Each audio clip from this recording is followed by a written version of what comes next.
Ecuador es un país latinoamericano ubicado en la costa del Pacífico. Su capital es Quito y sus idiomas oficiales son el castellano, el quichua y el shuar. Hacia finales del siglo XV, los pueblos indígenas que habitaron lo que hoy es Ecuador enfrentaron la conquista del Imperio Inca desde el sur del actual Perú. Gobernado por Atahualpa a la llegada de los españoles, el Incario cayó y la actual ciudad de Quito fue arrasada a su paso. Con la conquista vino la colonia, una nueva época que dio inicio a inacabados mecanismos de dominación, explotación, desigualdad y persecución cultural. Para la segunda mitad del siglo XVIII, el régimen colonial estaba agotado. Eran los albores de los movimientos de independencia en América Latina y el Caribe. La Junta Soberana, el primer intento independentista en la Real Audiencia de Quito, fracasó. Sin embargo, la mañana del 24 de mayo de 1822, el mariscal Sucre, el mejor general del libertador Simón Bolívar, derrotó al ejército realista en las faldas del volcán Pichincha. 10 años después comenzaría la historia de lo que hoy es Ecuador en tanto nación libre, soberana e independiente. Los años pasaron y con ellos vinieron los gobiernos constructores de nacionalidad como los del insigne Vicente Rocafuerte o el revolucionario viejo luchador Eloy Alfaro. A partir de los 60, diversos gobiernos fueron renunciando a la soberanía nacional, entregando los recursos del pueblo ecuatoriano a intereses extranjeros. Ante ello, se levantó un vigoroso movimiento de los pueblos indígenas, que además de defender sus derechos, conformó la principal resistencia al neoliberalismo. En 2007, con Rafael Correa a la cabeza, inició la llamada Década Ganada, un proyecto democrático, nacional y popular que se tradujo en grandes conquistas sociales, desarrollo económico, educación, salud, vivienda y soberanía.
¿Cómo llegamos a determinar quién es? Será mañana, tal vez.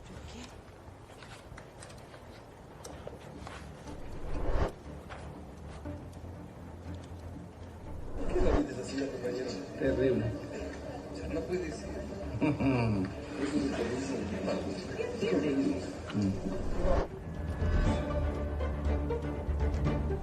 ¿No tenemos que trabajar o no tendrían que trabajar ustedes justamente por bueno, ¿cuál es la alternativa en este momento que usted propone? La misma que yo le propondría este rato a la señora Tamarín, que dejen de auspiciar ese tipo de actitudes. ¿O usted quiere la salida de la presidenta del Consejo Nacional Electoral? Yo quiero elecciones transparentes. ¿Y para eso es necesario que se vaya Tamarín? El de Soto le dijo a usted que vote en el Consejo Consultivo o que opine que se alarguen un poco los tiempos para que puedan sentenciar a Correa. Eso escuché. La conversación que mantuvimos fue que había que alargar el plazo, ¿sí? Tanto de la inscripción como de la primera y la segunda vuelta, porque precisamente la justicia no iba a alcanzar a sentenciar al señor Correa y él podía ser candidato.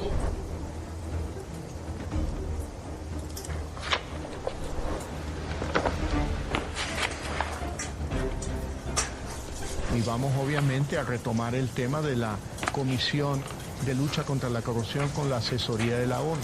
El asesor es Luis Verde Soto.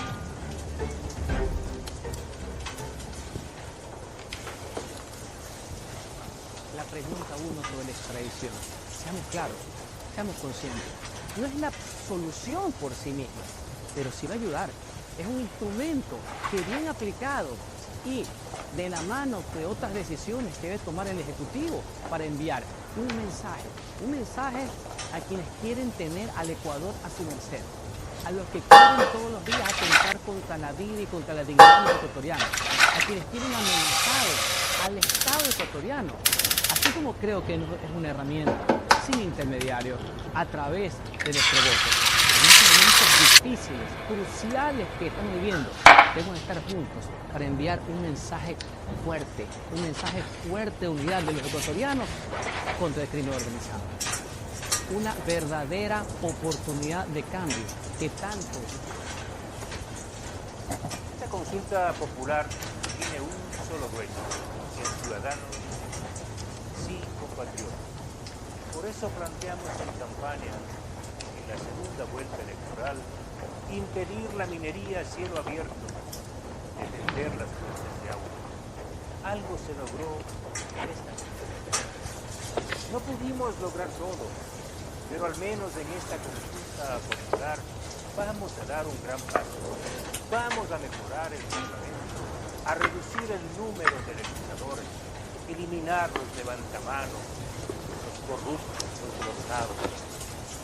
Hubiésemos aspirado a tener un Parlamento distinto, pero vamos a tenerlo con menos. Recuerda, señor presidente, recuerdan ecuatorianos que en campaña mi propuesta fue eliminar para siempre el Consejo de Participación Ciudadana, ese ogro que ha elegido contralores delincuentes como Carlos Polito. Vamos a impedir que este Consejo siga eligiendo autoridades de control. Nos hubiese encantado luchar con mayor firmeza en contra del crimen organizado. Esta consulta nos permite al menos facilitar la extradición de narcos y delincuentes de cuello blanco. Esta consulta es un gran paso hacia la libertad, hacia la democracia. Los ciudadanos van a votar mayoritariamente sí. Democracia, libertad, justicia, seguridad. El sí va a derrotar al crimen organizado.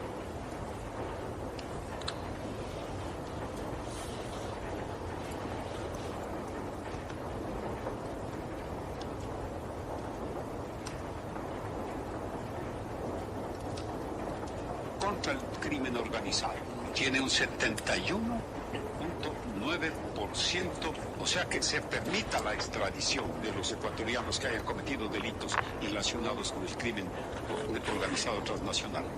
81.4% está de acuerdo en que se reduzca el número de asambleístas. Para las organizaciones políticas se propone reducirlas a 66. ¿Tiene apoyo? 75.1% de la población está de acuerdo que ese número de movimientos políticos se cambie. ¿Usted está de acuerdo con esta delegación? Se ha detectado que existe una área en la cual se están imprimiendo actas de reconteo que no son las que se generan precisamente en las mesas de reconteo, lo cual nos hace suponer pues que son actas falsas que buscan modificar la tendencia de cuál fue la voluntad popular. Lo sorprendente es que todas estas actas guardan relación con el referéndum y en todas la votación que constaba como mayoritaria es la votación a favor del no. ¿Están esperando la Fiscalía porque se trataría de algún tipo de delito? ¿Qué es lo que tienen ustedes? Esto es un delito grave y es un delito flagrante. Hemos presentado ya en este momento la denuncia pertinente ante Fiscalía. Estamos ya esperando que vengan las autoridades competentes para hacer las evidencias del caso y obviamente tomar las decisiones que corresponden. Muchas gracias. Ahí teníamos a Enrique Pita, vocal del CNE. Este centro paralelo, por supuesto. Vemos que el 66.7% de la población aprueba esta pregunta.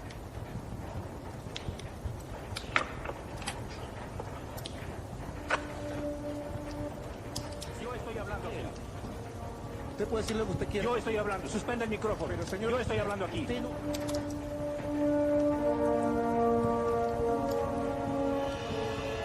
Presidente, supere los problemas que tiene. Usted supere. Jamás lo voy a superar porque Supérelo, 5 años fui perseguido por su Eso gobierno. lo está envenenando, presidente. Y tiene que pagar, y van a pagar. Supérelo.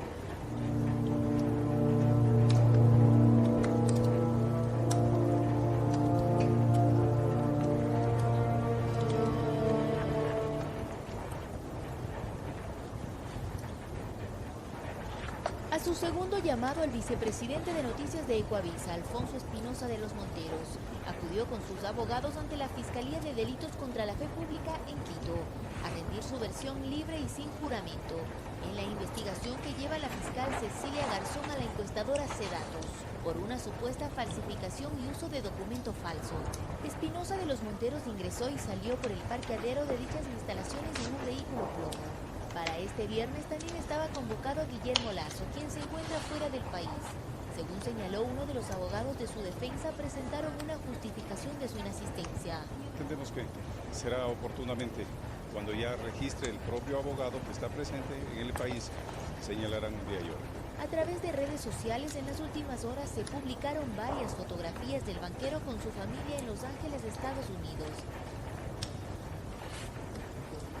Porque hoy no lo quiere nadie, pero perdió la pregunta que no se puede perder.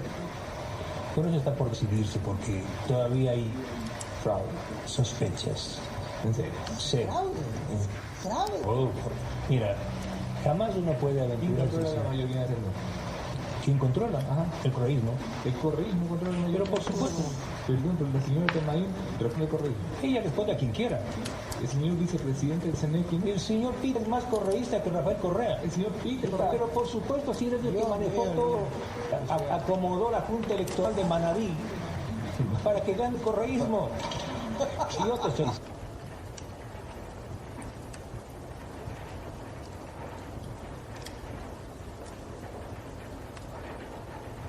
¿Qué son los?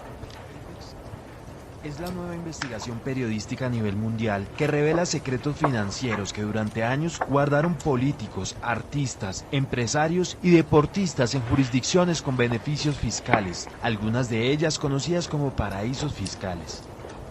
Tener una sociedad o una cuenta bancaria en estos territorios no es delito, pero el alto nivel de secretismo y las atractivas ventajas tributarias les han permitido a algunos clientes evadir impuestos en sus países, lavar dinero o esconderlo. Pandora Papers analizó 12 millones de documentos de 14 firmas de abogados que contienen nombres de accionistas, directores o intermediarios de algunas sociedades secretas y revisó detalles de transacciones en sitios como Islas Vírgenes Británicas, Panamá, Delaware, Islas Cook, Dubái y Hong Kong. En algunos casos, por ejemplo, se observa que firmas de abogados le sugirieron a sus clientes mover sus empresas a países con menos controles tributarios, cuando se enteraron que tenían señalamientos por supuestas actividades ilegales. Otros clientes usaron figuras jurídicas que les permitieron esconder sus nombres detrás de otras personas, y así lograron evitar que se conociera que ellos eran los dueños reales de dichas sociedades. Los documentos fueron filtrados al Consorcio Internacional de Periodistas de Investigación, y a su vez los compartió con sus socios en todo el mundo. En Colombia, la información fue revisada por la alianza periodística El Espectador Conectas. La aparición de colombianos en Pandora Papers incluye a millonarios, expresidentes, embajadores, excongresistas y procesados por la justicia. En Panamá, por ejemplo, se registran sociedades a nombre de los expresidentes César Gaviria y Andrés Pastrana, al igual que el director de la DIAN, Lisandro Junco, que aparece relacionado con una sociedad en Delaware. El exalcalde y precandidato presidencial Enrique Peñalosa también aparece en los registros de Pandora Papers. Además, se conocen nuevos detalles de la empresa de la que fueron socios familiares de la vicepresidenta y canciller Marta Lucía Ramírez y Gustavo Hernández Frieri, condenado por un caso de lavado de dinero.